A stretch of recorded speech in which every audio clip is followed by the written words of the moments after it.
dapat kami jelaskan, gugatan tersebut yang diajukan oleh 8 organisasi, yaitu 1 Forum Kepala Sekolah SMA Swasta Provinsi Jawa Barat, 2 Badan Musyawarah Perguruan Swasta Kabupaten Bandung, 3 Badan Musyawarah Perguruan Swasta Kabupaten Cianjur, 4 Badan Musyawarah Perguruan Swasta Kota Bogor, 5 Badan Musyawarah Perguruan Swasta Kabupaten Garut, 6 Badan Musyawarah Perguruan Swasta Kota Cirebon, 7 Badan Musyawarah Perguruan Swasta Kabupaten Kuningan, 8 Badan Musyawarah Perguruan Swasta Kota Sukabumi mengajukan gugatan terhadap keputusan Gubernur Jawa Barat nomor 463.1/Kep/323/Distrik 2025 tertanggal 26 Juni 2025 tentang petunjuk teknis pencegahan anak putus sekolah ke jenjang pendidikan menengah di Provinsi Jawa Barat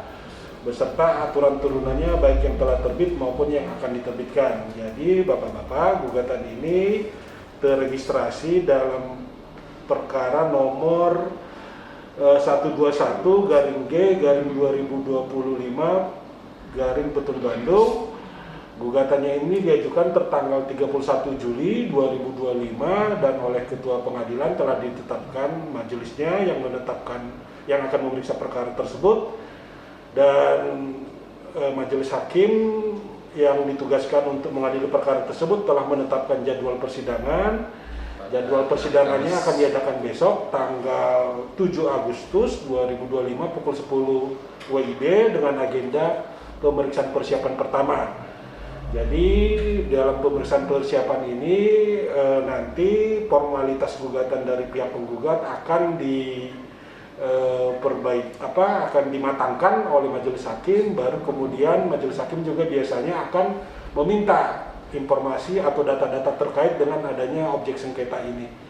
Jadi pemeriksaan persiapan ini semacam tahap untuk memastikan formalitas dari gugatan ini apakah sudah terpenuhi sebagaimana maksud ketentuan Undang-Undang Peradilan Tun begitu. Jadi intinya seperti itu. Pemeriksaan persiapan ini jangka waktunya sekitar 30 hari dan setelah pemeriksaan persiapan nanti akan dilanjutkan dalam tahap pembacaan gugatan. Setelah pembacaan gugatan nanti ada jawaban. Setelah jawaban nanti ada replik, duplik, pembuktian dimulai dari bukti surat, bukti elektronik, menghadirkan saksi, ahli, dan alat bukti lainnya yang terkait. Setelah pembuktian nanti kesimpulan, baru setelah kesimpulan dilanjutkan dengan tahap akhir yaitu putusan begitu. Jadi gambarannya seperti itu Bapak-Bapak. Jadi sidang perdananya akan diadakan besok jam 10 waktu Indonesia Barat begitu. Pak, kalau yang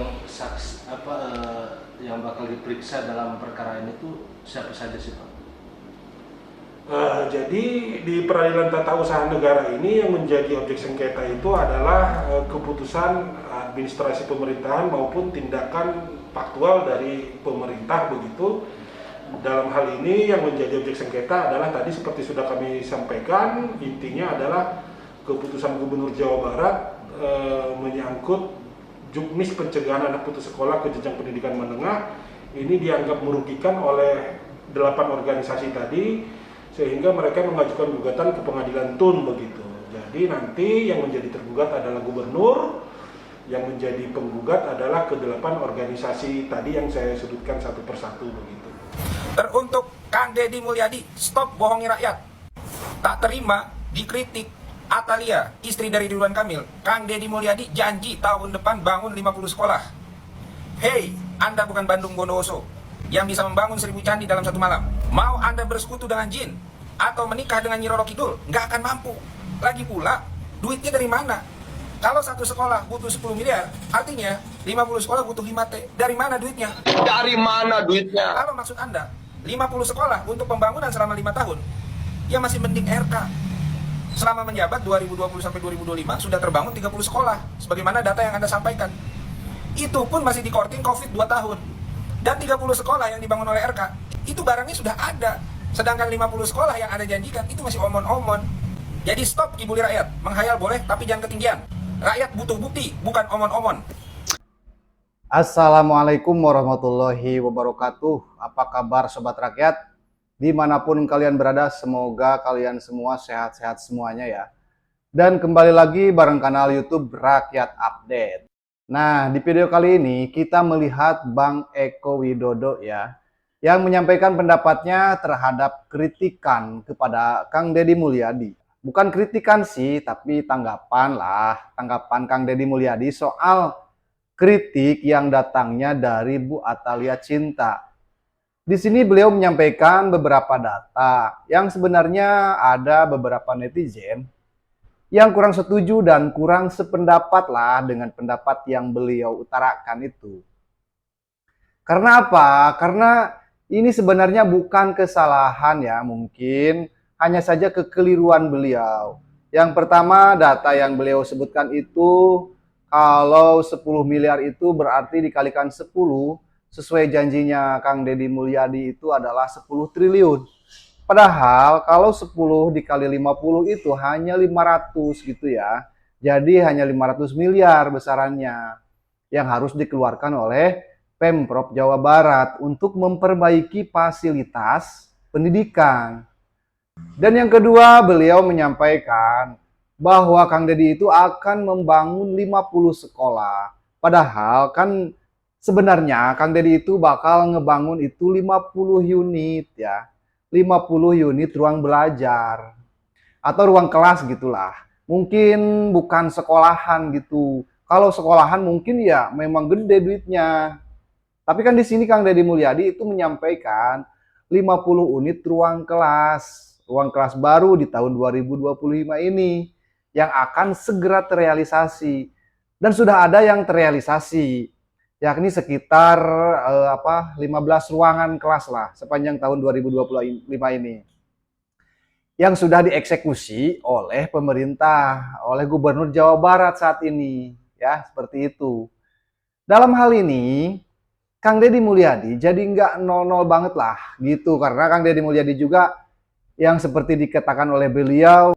Tapi ya bagaimanapun tetap kita harus respect gitu kepada Mas Eko Widodo ya, yang selalu menjadi pemerhati Jawa Barat gitu. Mungkin yang meskipun beliau tinggal di Jakarta, beliau sangat mencintai terhadap Jawa Barat itu ya.